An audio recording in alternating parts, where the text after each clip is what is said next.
We're back. We're back. We're live. It's Sunday morning. Good morning. My name is Derek Caltel. Across the computer screen from me, as always, is Michael DJ Shock Gomez. Welcome to Content. Happy Sunday morning, Mike. It's October. Yeah, well, it's almost not October. It's almost not October. That's a good point. September went by in a flash. I guess it always does. September's a month that just feels like 48 hours. Now October's almost over. It's almost Thanksgiving, man. Are you worried about the holidays? Are you going to get together with the fam? Or are you not going to get together with the fam? Should you be worried? I don't know. We're just gonna wing it, man. I think that's all we can do at this point. We've accepted an invitation, and we're just gonna wing it. Right. Now, Dr. Fauci says, you shouldn't go see your grandma, but I'm like, you know what, Dr. Fauci, I'm gonna go see my grandma. I don't know what to tell you, boss. I don't know, man. I don't know what the heck to do anymore. It's funny with what are we, 30, episode 33? 33. We're kind of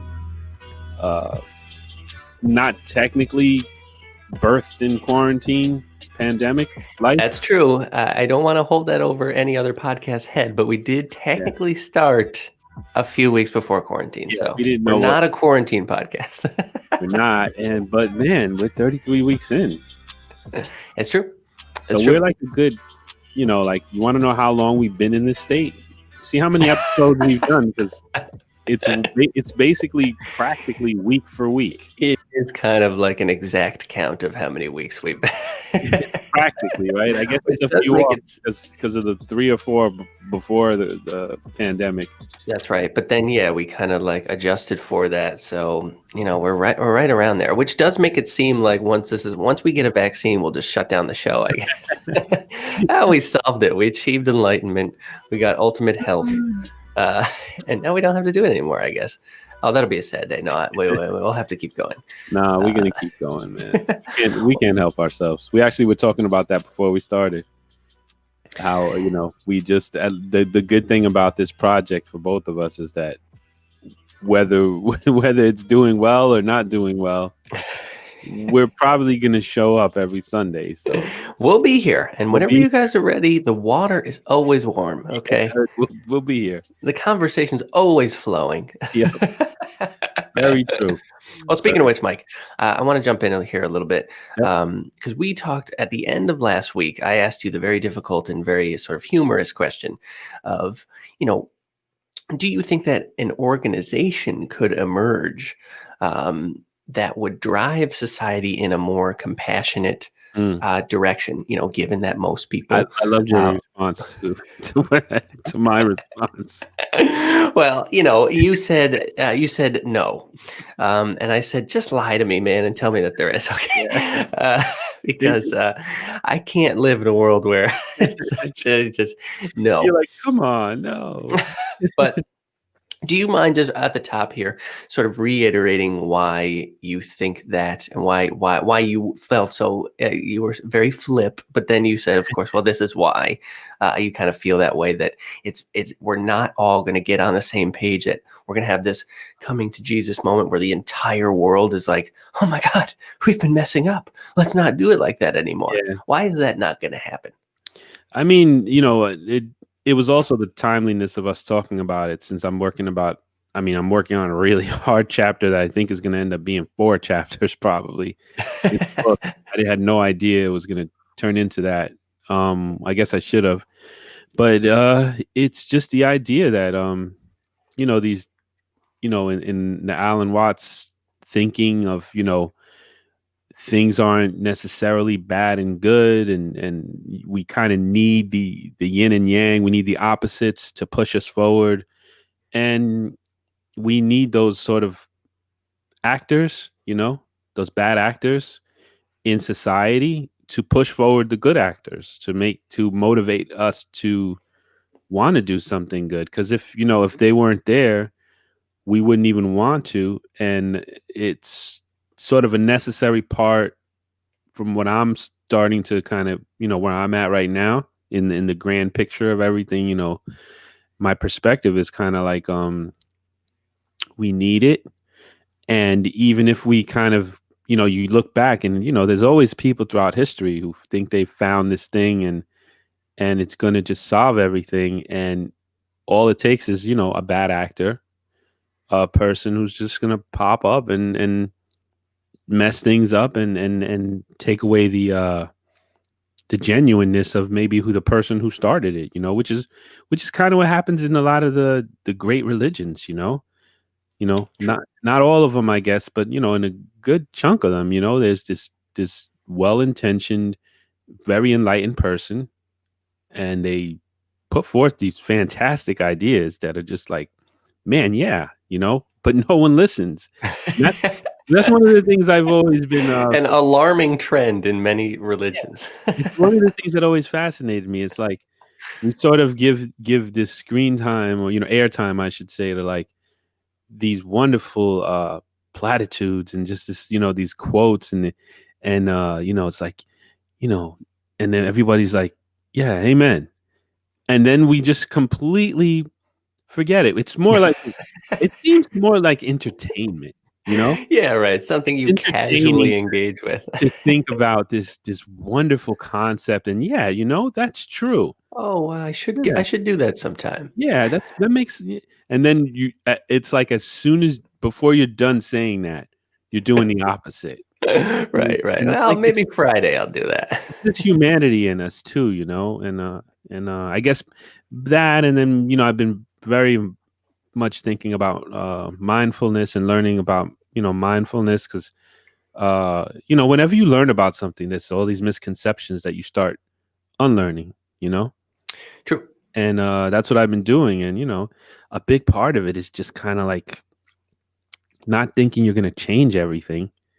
It's Hmm. just changing how you respond and how you perceive what's happening, instead of you trying to change what's happening. And that's, I guess that's why I responded like that, probably because of those two elements and where I'm kind of at right now.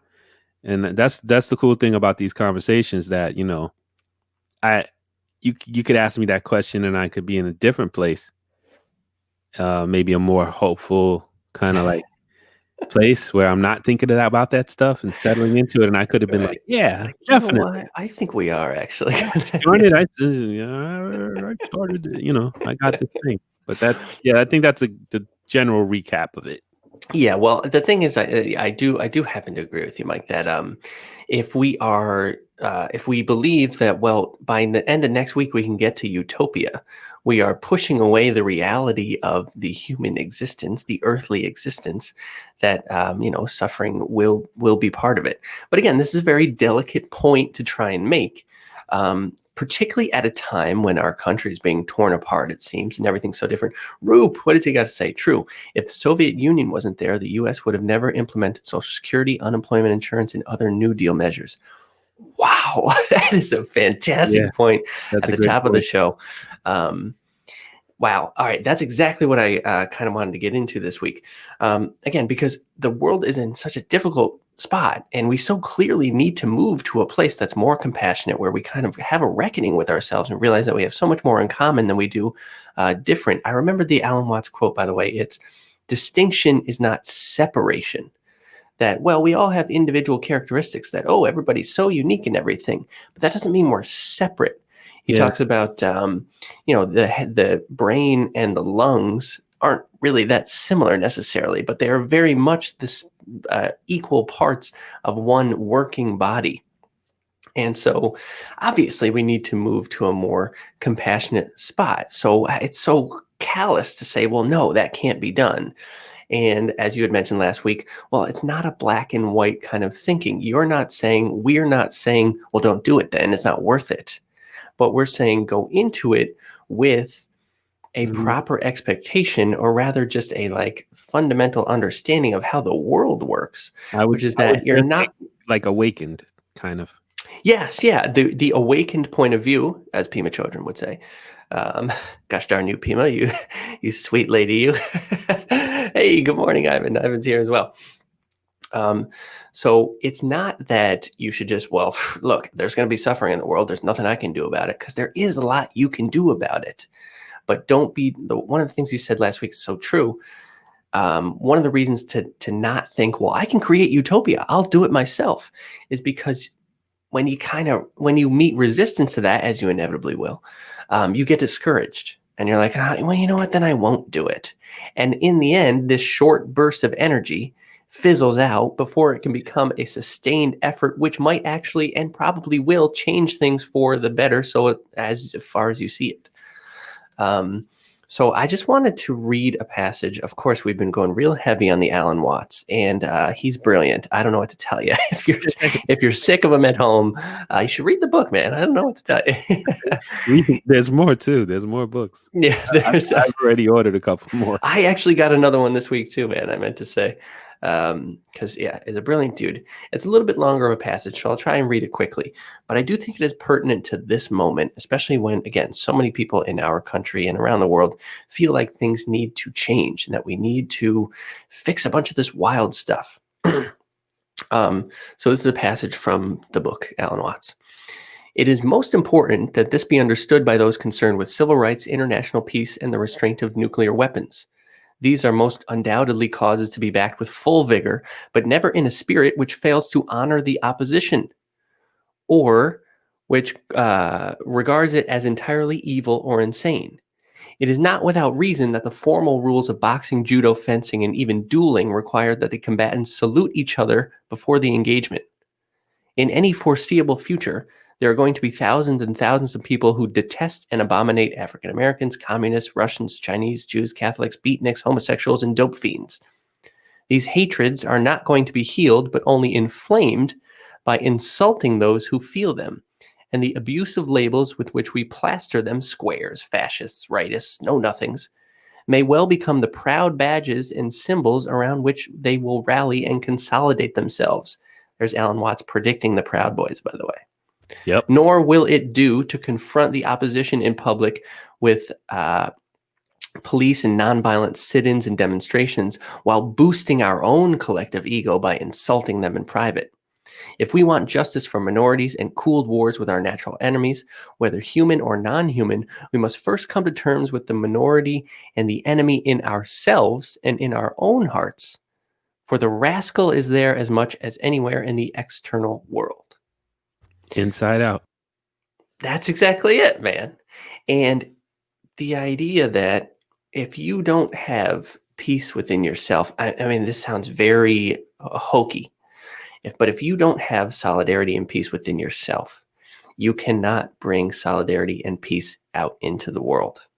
Yep. And again, that sounds kind of new agey, and it's like, well, how do I do that or whatever? Well, that's the thing, it's funny you said that, because it makes me right away think, like a lot of people might hear that and say, well, how do I do that? Right. It's like you read my mind. Well, how do I do that? And right. I mean, I just would like to add, you do it intentionally. You do it on purpose. You do it. It's really hard. And, stay out of that news cycle. Read some books. Read some people from other times. Because one of the things I like about, looking at things like people like Watts is that it was a complete different time. But it's so relatable. He talks about newspapers maybe, or even the new book I bought, what was the one that you recommended? I can't remember the name of it. Oh, In Search of the Miraculous. Yeah, because he even goes at newspapers. And so it's kind of like just to, get outside of this limited point of view.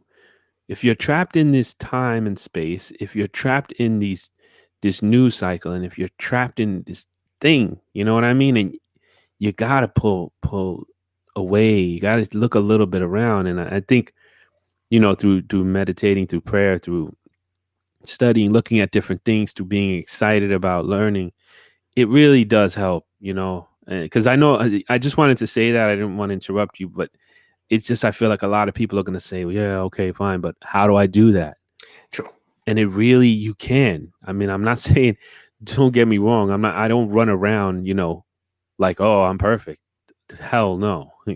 It's almost like as that increases, the opposition increases. Exactly, which is kind of the game. That's kind of what Watts is Yeah, mentioning there. yeah, That the more effort you put in, for better or worse, the more resistance you will meet, so true. but that's okay. That shouldn't discourage you necessarily. And yeah, to the question, like, okay, well, how do I do that then? How do I become more still within myself? Um, there's no answer that applies to everyone. And if there were, the closest I could personally come to that is, wow, you got to listen to yourself, man. Um, and if you Great feel point. motivated to do X, Y, and Z, go for it. And don't be discouraged if you are met with resistance, given that, like you had said last week too, Alan Watts brings into, and with that passage as well, he's trying to say, this is a game. This is why we like games, because it is a simulacrum of existence, where it's being on a roller coaster. It's like there are quiet parts and really still parts, and then wild and crazy parts where you're screaming your head off and everything's. And then at the end, you're like, "Whew, okay, cool." Yeah, Um, maybe. that's what life is. Now the stakes seem so much higher because we could die or we could cause a wildfire, but still life is so fleeting and silly and small and unlikely that it is a sort of game. And it reminds me of our. We always bring this up, but the painting, in one of our early episodes. I know, Greg the painter. It's one of our best metaphors. Yeah, it really is, because what you're describing, in my opinion, is you go and you do something that people may not necessarily think you should be doing, because you're who they think you are isn't that, and that's going to bring opposition. It's also going to challenge them too, if you're thinking in a different way. They could even think that you think you're you know this know-it-all now, or a billion things, or you could be making them look at something that they don't want to look at in themselves, blah blah blah, just on and on. And even that'll cause opposition, and it's like, and I like the way you're putting it out there, because it does avoid disillusionment. Because if you have this awareness, then it's like, okay, this is normal. It's not something to beat yourself up about. And I just like that honest, look at stuff lately. I just keep thinking about that. I think about that a lot. And even that's like the Buddhist first realization that all life involves suffering. Um, that's a pretty realistic view at what it's like to be a human on planet Earth. Mm. And so, again, his principle there is, if you constantly deny that and think we can get to utopia by next Thursday, you will meet way more suffering than you would if you say to yourself, all Oh yeah, right, look, I'm going to do what I can in my circle, take one step forward every day. I think about this thing all the time when we did our quarantine confessions episode. What my friend Harrison said, who is a therapist, and he's always telling his patients, just get one win today. Just yeah. get one. And especially when it seems like everything in the world is on fire, and the environment and the president and That's the such good election advice. and the climate change and the world wars, like That's it's such so good advice. overwhelming that I personally feel like I've got to do everything I possibly can. Um, but if you, but having sometimes, again, this is another thing we talk about, like the microscope of how you look at things. Sometimes you need to be really up close and involved in the moment to moment. Sometimes you need to pull back and see things from a 10,000-foot view. Yeah, And your life is a lot of knowing how to throttle that microscope. What's cool. Roop saying here? Meditate. Try to sit with yourself without running away. It's hard, especially when there is all these entertainments to help you get away from reality. That's a great point. That is a very good point. Because, yeah, that might be another quip that a person could have, myself included. Well, how do I figure out what the hell I want? Because I'm working 40 hours a week and I'm trying to make ends meet. And I just want to come home and watch some TV, so that, you know, I'm not so unhappy all the time. To talk about that a little, in the book Flow, which I kind of stopped halfway because I got so excited about all this other stuff I'm reading. But You just flowed into a different direction. I sure did. The flow didn't stop. It just got No, it got me flowing redirected. so much that I left it alone. Uh, so no, but he says something about the exactly what you're talking about the idea, and it's sort of a, as Ivan would say, it's a myth. The idea that by coming home and just letting go of all thinking and just putting on some entertainment, whatever, and not doing anything that engages you actually has the opposite effect. It doesn't make you feel better. It doesn't give you that the rest you're looking for. It actually doesn't give it to you. So what he was saying is that when you kind of like do this ultimate relaxing that we're like sort of conditioned to do. Right, laying out on the couch and stuff. Yeah, it's the opposite of what you should do. He says you should engage in something, you should think about something, you should read something, you should play a game, do something that's going to have your mind active, because that is going to give you the effect. Well, good morning, Roman. What's up? Oh, okay. We have the prince watching us. Very nice. Tell him we say good morning. And tell him don't throw his breakfast on the floor. Unless he wants to.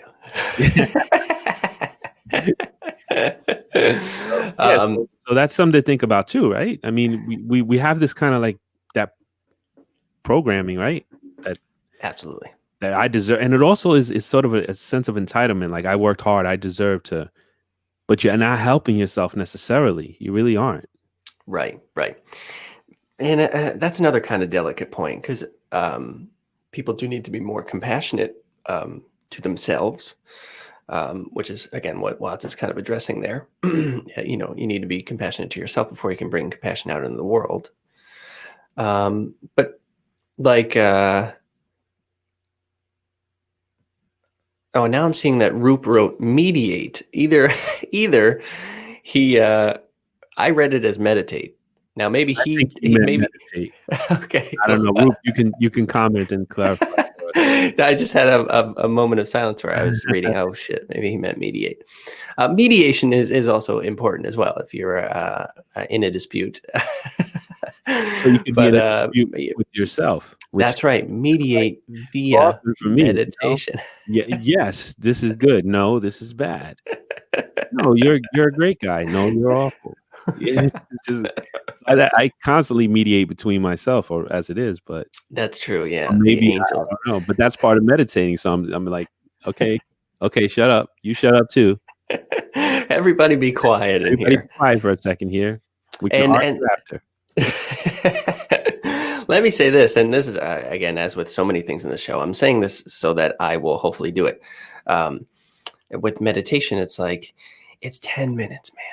It's 10 minutes, and if you don't have 10 minutes to yourself, you got to rearrange that schedule, man. Yeah. You're booking yourself too tight. And I would even dare say it's better to just listen. My experience. I don't know if I shared it on air, but I think 10 minutes is better than an hour. That's right. That's right. Because you went in hard on a meditation session, and saw some stuff you couldn't unsee. Yeah, no, because I think it's better to do 10 minutes. It's more balanced in the life that we're living. If you do an hour, and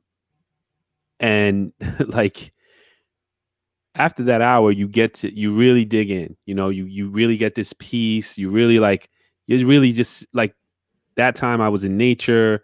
I was alone in basically in the forest, and literally sitting on the floor on the dirt. Like, it was just fantastic. That's spiritual as hell, man. I love and when I left and everything hit me, it was horrible. Yeah. So I'm going to just say, don't beat yourself up for I didn't do it in an hour, because you don't want to do an hour. No. Because the come down it's like getting very high. Yeah. And the dip sucks. It's like, oh, everything's off. 10 minutes. I delicately I put on this.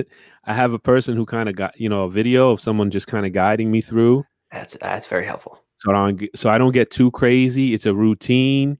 It brings me to focus on, certain things I want to focus on, Yes. and then I just put it away. Yeah.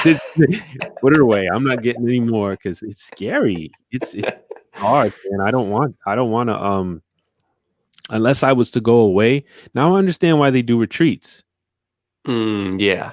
that, and then you coming back, we got problems. And I don't want to even think about what you got to deal with when you come off a retreat. Yeah, I know, right? That It's for a like week, and then you got to jump back into reality. you're re-entering the atmosphere. Like you Yeah, gotta get your feet yeah. back under you.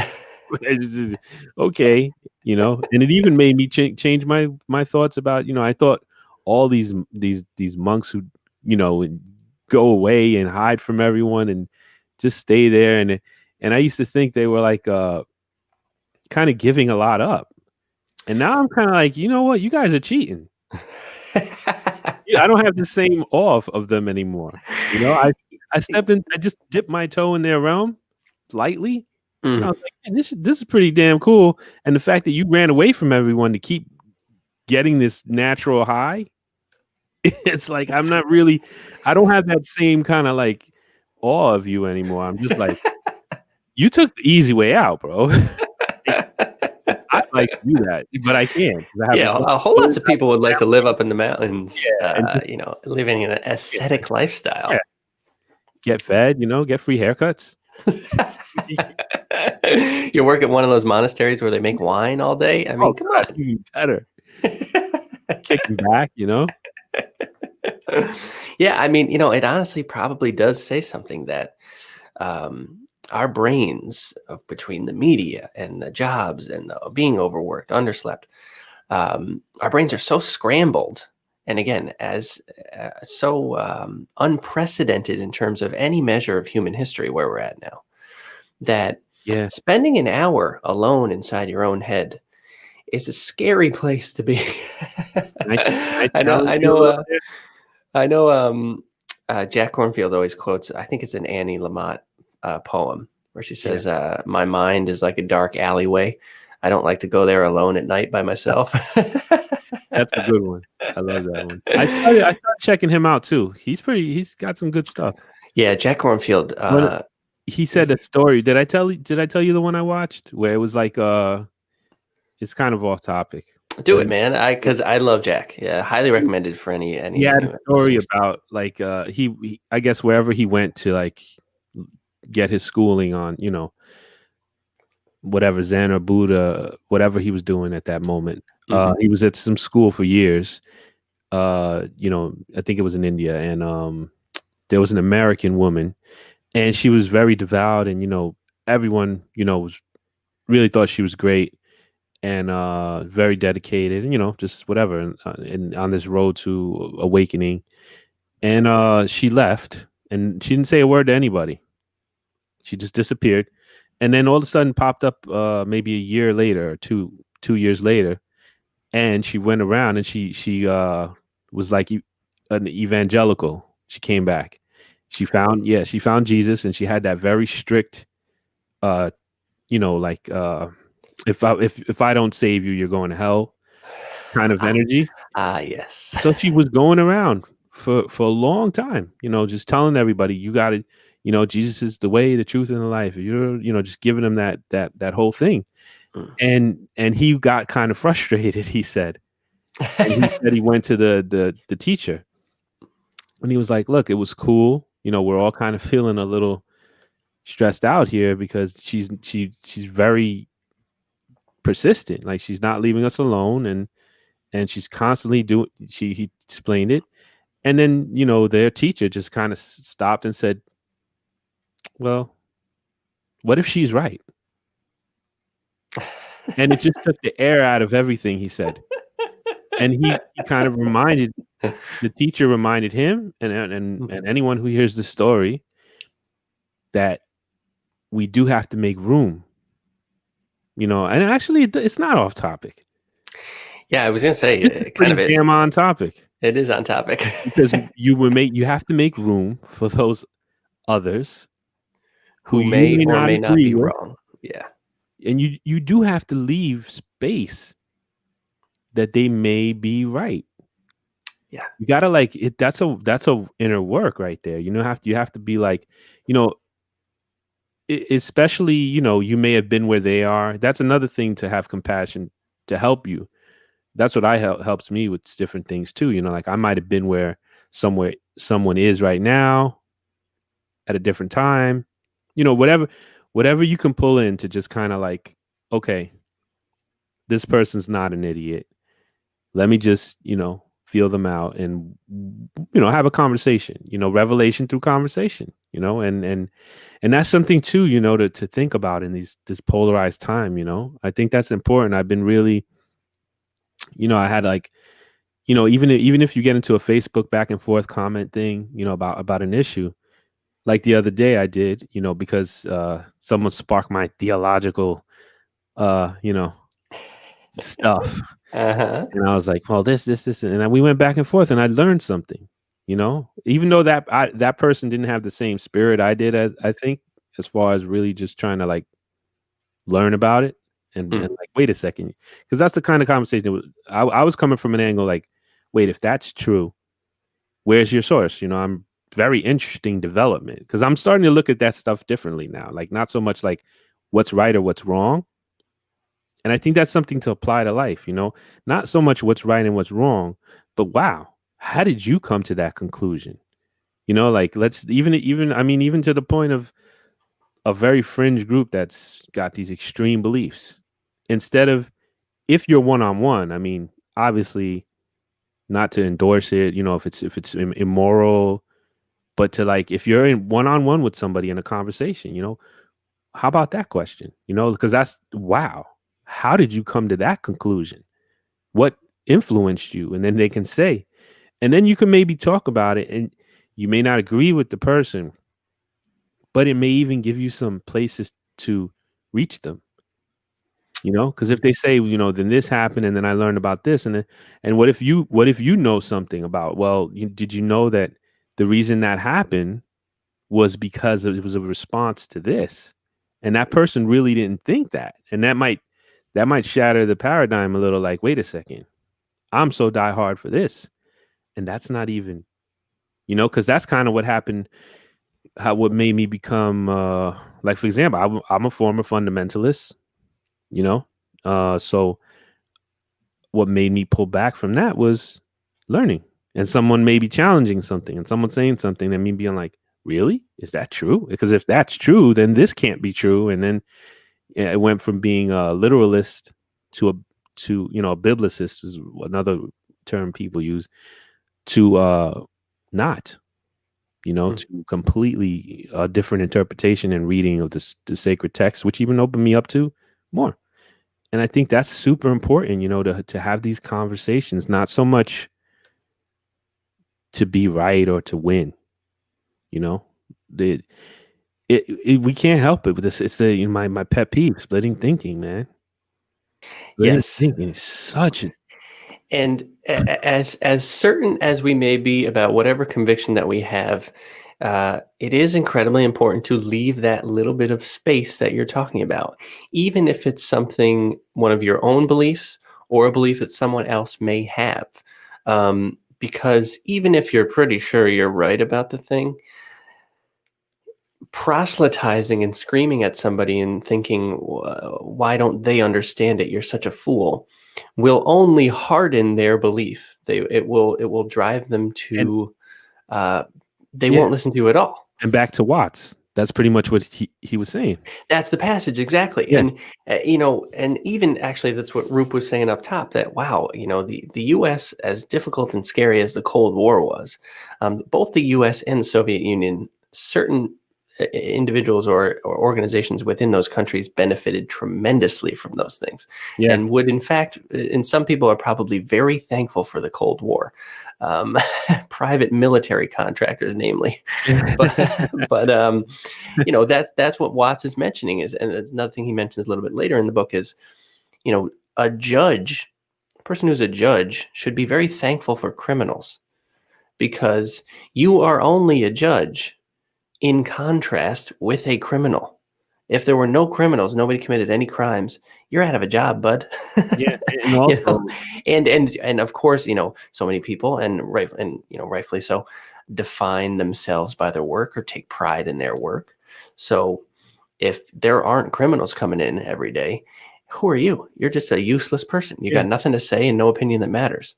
Well, something that just popped in my head, which is what I love about us talking, is that this is the revelation to conversation, is that I think that the the power that we have to imagine, it's like the John Lennon, imagine all the people, is kind of what gets in the way.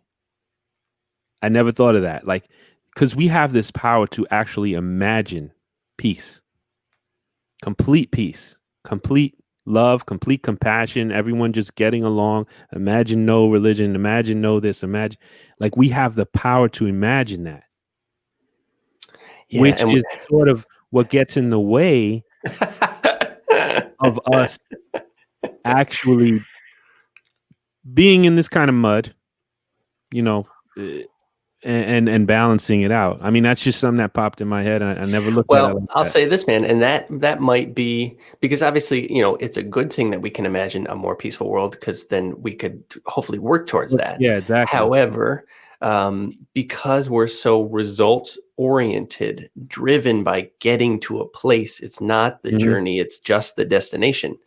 That yeah, that can be dangerous and discouraging because it's like, well, I can Yeah, imagine everything being amazing. I can imagine it in my head. I see it every day. So why can't it be like that?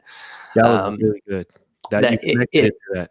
if we had a cultural level of understanding or a cultural education about how to live presently, we might be able to more honestly reckon with how do we imagine a more peaceful world Yeah, and how do we attain it. yeah. Um, You connected it to destination addiction.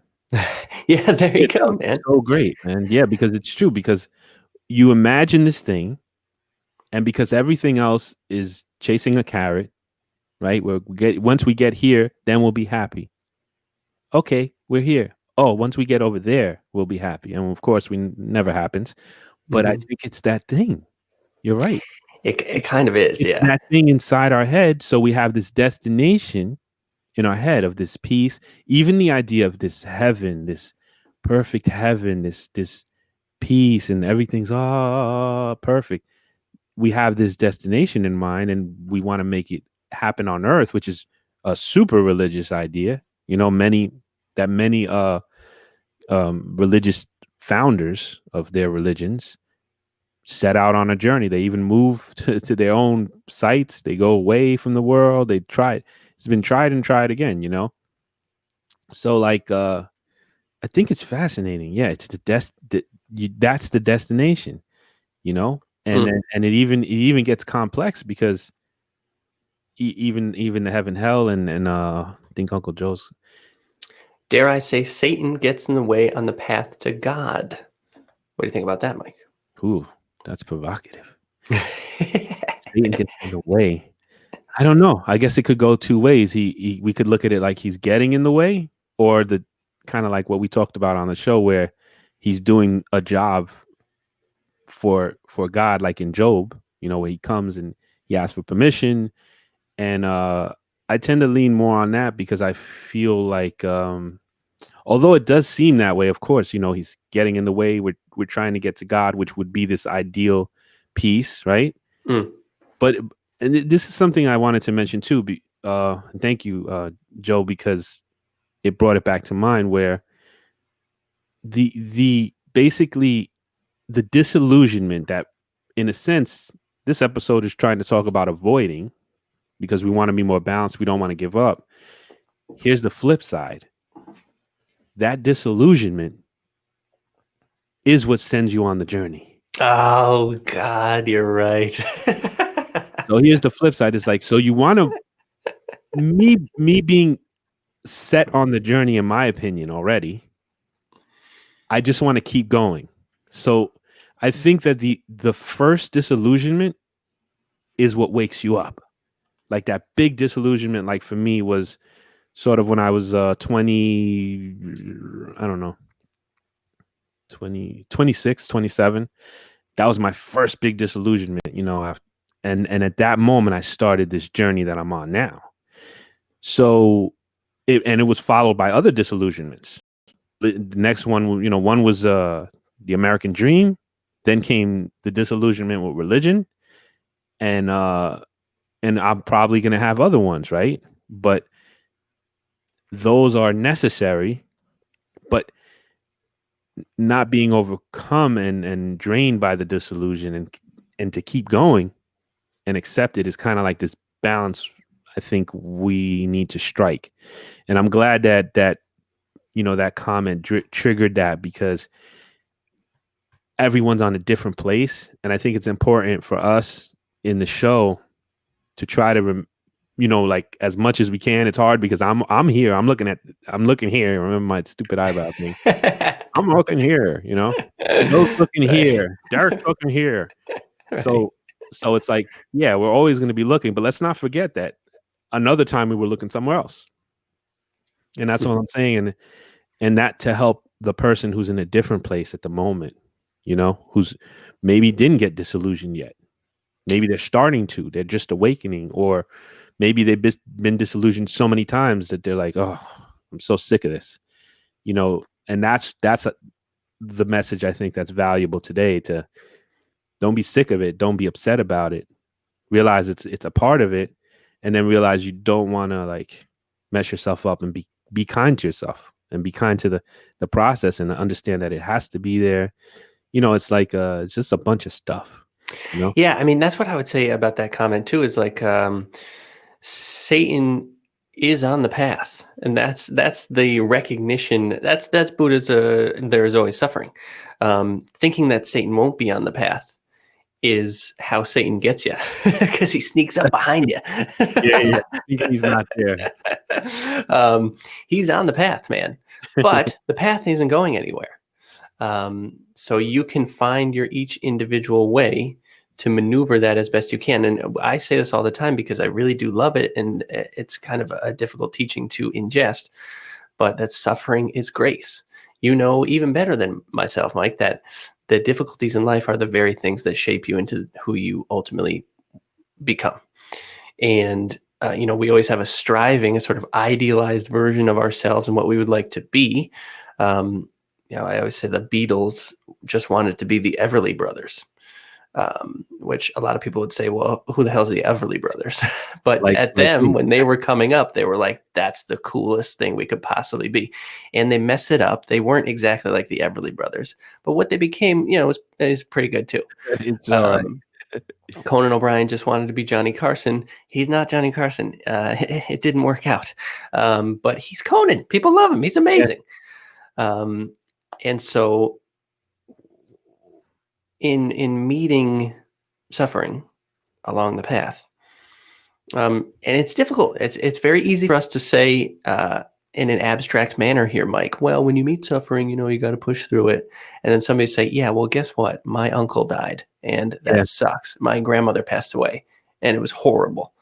And to that, I would say, yeah, I agree. Yeah, I think that I'm so glad you said that, because I've been thinking about something, and not to cut you, but no, go ahead. It's like, it's super important to balance that too.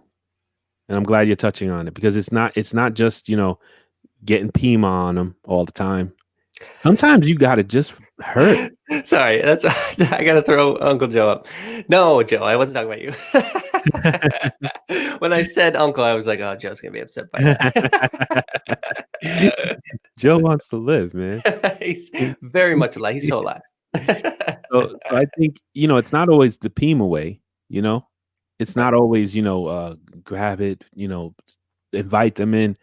Sometimes you got to just hurt, be broken, and I'm so glad you said that, because it's something I thought about too, because I've been so focused on the Pima side of things that I forgot that sometimes you just got to be broken. Like, you got to be disillusioned. You got to get wrecked. You got to be at zero. It happens. It's a part of the process. The leaves fall. Yes. They got to fall sometimes. You got to be broken sometimes. And to somebody in that spot, however life has put them there, I would like to bring up again the Buddha's two arrows, which is the first arrow is circumstance. Life is 10,000 joys, 10,000 sorrows.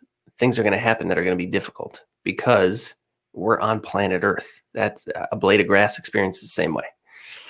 But the second arrow would be the suffering that you do to yourself, where you think, this is my fault. I could have stopped this. If I wasn't so very well, that whip. the whip, I'll never get rid of it, Mike. Okay. I'm not getting rid of mine. But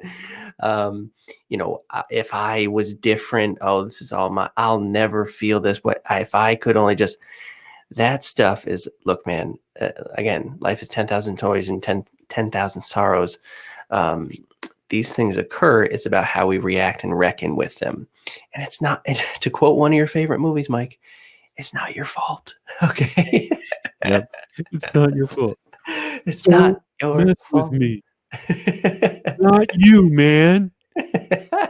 Not your fault. Not your fault, boy.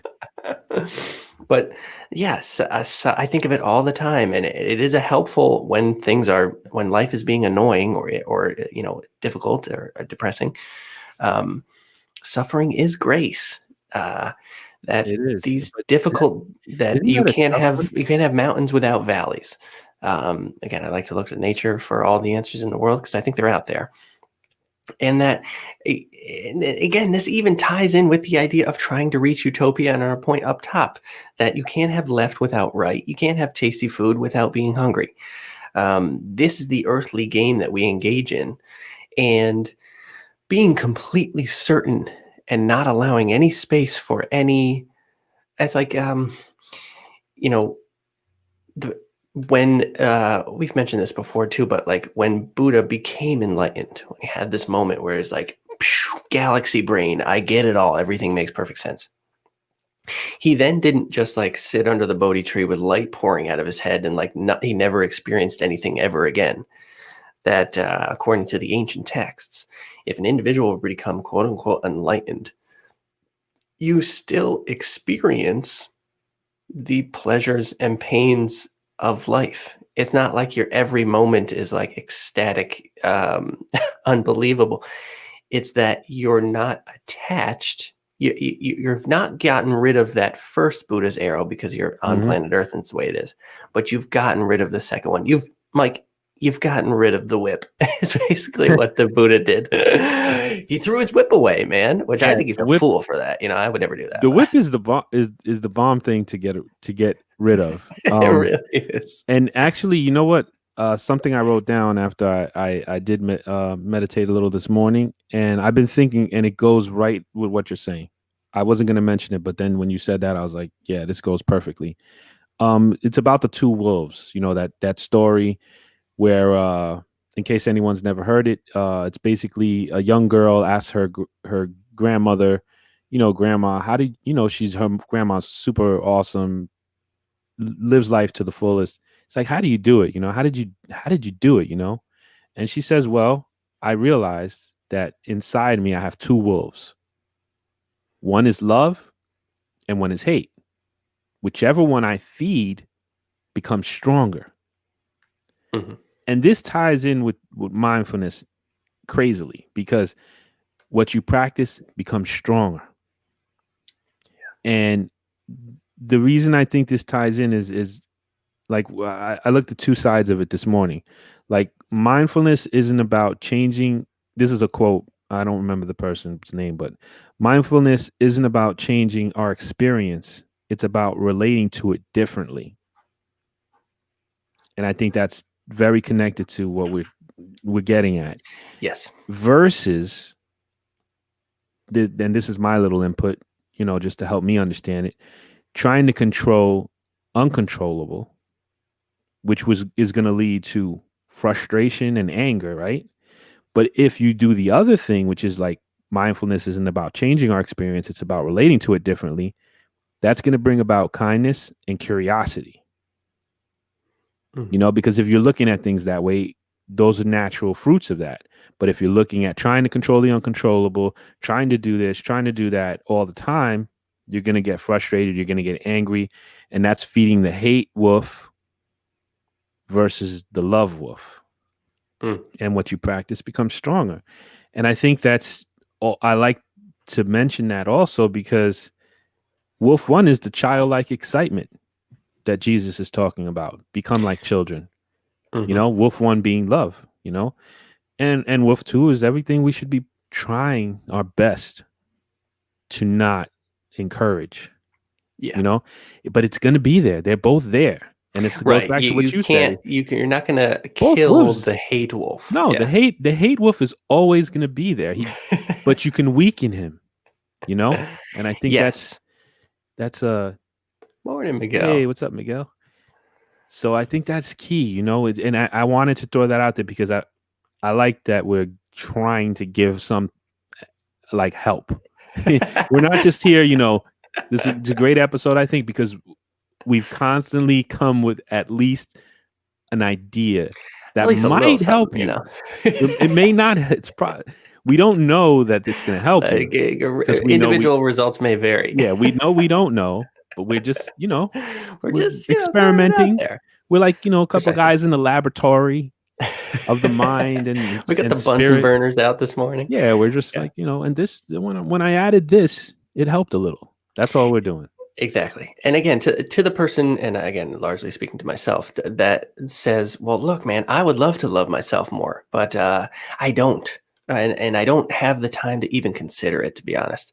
Again, back to Harrison's thing, one win. In order to walk along a road, Yeah. you don't take steps that are 50 feet long. You're not leaping through the air, though sometimes you will, and those moments are worth capturing and remembering, certainly. But they are atypical with regard to how we normally walk along the path, one tiny little baby step at a time. And especially if you consider you're just starting out, think about how a baby walks versus how Usain Bolt walks. It's just teeny tiny little things, and you fall over and somebody stands you back up.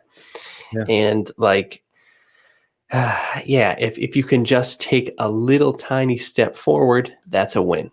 That's right where you want to be. If you can just take a couple Ritz crackers and feed the love wolf and just give him a little something, and maybe just tell that hate wolf to sit to the side for a little bit, and you did that today, that's a huge progress. Again, something George Gurdjieff talks about too is most of spiritual practice is just learning to observe yourself. So if you can kind of get some sense of what your habitual thought patterns are, just a little, what are the that things that drag you toward feeding the hate wolf, and saying, oh, okay, maybe I kind of do this thing. Maybe I'll just back off this a little bit. As with anything in life, like I always think about playing guitar because it's something I've spent a lot of time doing. If you can learn a G chord on the first day, that's enormous. Everybody wants to be Eddie Van Halen. May he rest in peace. Everybody wants to be Eddie Van Halen in the first week because it's like, dude, that's what guitar players are. I want to shred. I want to go crazy. It doesn't work like that, man. And that is a universal principle which applies to everything in life. And if you can just learn that G chord today, and then tomorrow learn the C chord, and then by the end of the week you got G, C, D, A minor, now you're way better off than you were 2 weeks ago. Yeah. But you had a sort of realistic view of how to move forward along that path. And then eventually, as that snowball rolls down the hill, you will have moments where you take an enormous leap forward. But you cannot get to those points if you don't start a little teeny tiny bit today. Yeah, and I'd like to wrap that thought up with one of my favorite Martin Luther King quotes, and I'll probably butcher it, but this is the general idea, is take the first step even though you can't see the rest of the staircase. That's so funny you say that, man, because I think there's a George Gurdjieff quote who's like, leap and the bridge will appear, or something like that. Maybe it's not him. That's But it's nice. the same kind of thing. There's also an old British lady tell me one time, cast out your biscuit and it'll come back buttered. It's just the most British. It's the most British aphorism in the history of time. Well, I had a British lady say something to me and my friends when we were goofing off on the train when we were kids. It's a lot different. She got off the train and she said, "You know what? I'm not going to do that." She said, "You guys are certified jerks." She, uh, so my experience was different. But again, that might have been the suffering you needed in that moment so as to take a smaller step. Yes. Yeah. And Joe, with a similar point, in order to fly, one must learn to crawl, then walk. One cannot fly into flying. One cannot fly into flying. Precisely. That's a good one. Um, Fly into fly. and yeah, again, oftentimes on the show, I worry that we're being too flip, or that we're not taking things serious enough, or that it's easy for us to talk about these things in the abstract. But let's be honest, when we get out into Monday morning, things still suck. Yeah. And I am very cognizant of that, which is why, yeah, we largely don't have very we don't prescribe a whole lot of things other than having small positive expectations. And I want to change the world too, man. I really, really want to get out there. And that impulse is a good thing. As we talked about again last week, so many people have the best of intentions, but then get sucked into these big power systems Yeah. of thinking, well, I'm gonna fix it all today. And that is very destructive because it's discouraging ultimately. Because there's only one thing you can control, and not even completely. And not even I know, do you really have control of your own mind? You don't even have complete control, but you have some real influence, and there are things you can actively do, because that's one of the difficulties in meditation. It's like the lady I've been listening to, I gotta find out her name, but she says, she's like really calm, and she's like, and the mind is like a little puppy dog. It goes away, but gently call it back. Like I think she said, yeah, the mind wanders, she says. Because the mind wanders like a little puppy dog. That's right. Just gently bring it back. Like it's true. It just that shows like how you don't control your mind. That's true. You really Right. don't even have control of that, but I think that's a growth in our thought, to me at least. That you not necessarily don't have, you really don't. And that's what I'm learning too from this mindfulness stuff. You don't have control, but there's a lot of stuff you can do to influence what you don't even have control over, because what you practice becomes stronger. Yes. So there's stuff we can do. We're never going to get to this, nirvana type of thing, or this like very utopia. I like what Joe said. He said there's two utopias: the one that we envision and the one that we kind of know doesn't exist. Something like that. Yeah. Probably messed it up a little, but that was the general idea. And I thought that was pretty good, because it's true. There really is. There's this one we imagine because we have the power to imagine it. Yes. What if they're the same too? That's another thing to think about. You imagine it, it's perfect. So there's the one you imagine and the one that doesn't exist. But in a sense, they can be the same one. They could be. But again, that might be too lofty of an aspiration. Or rather, it can be an aspiration, but it can't be achieved today. Yeah, no, not not realistically. But those little steps, man. That's I feel like that is I'm really, that was a great idea, Derek, to go in this direction, because we left that idea unbalanced. We did.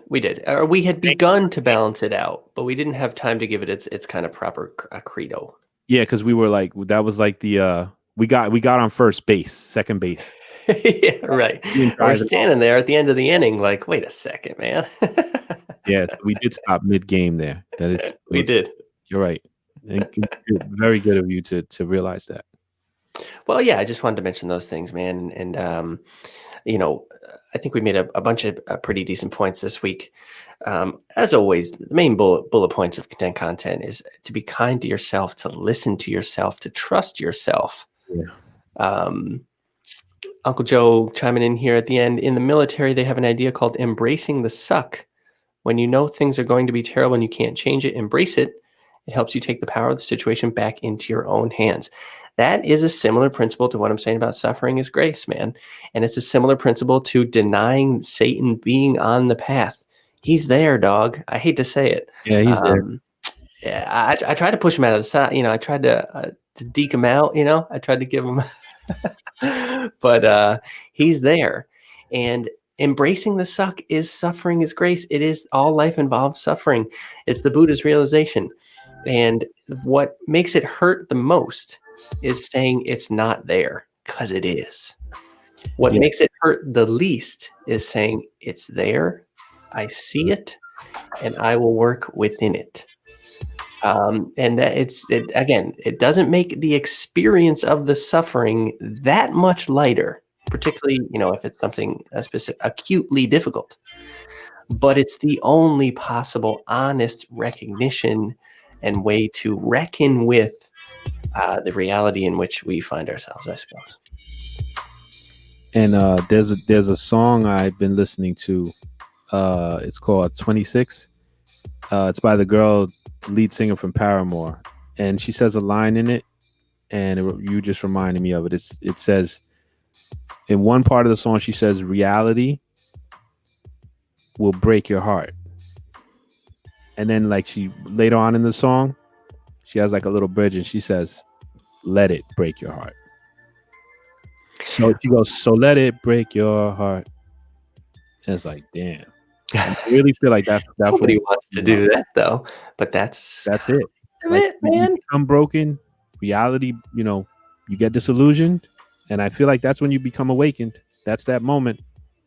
So if it's happening for anybody, this is Pima style right here. I know it's harsh. It's austere. Not Pima, but this is her. That's her style. That song 26, when she says, "So let it break your heart." Sometimes it has to happen, So wherever you are, there you are. See you guys next week.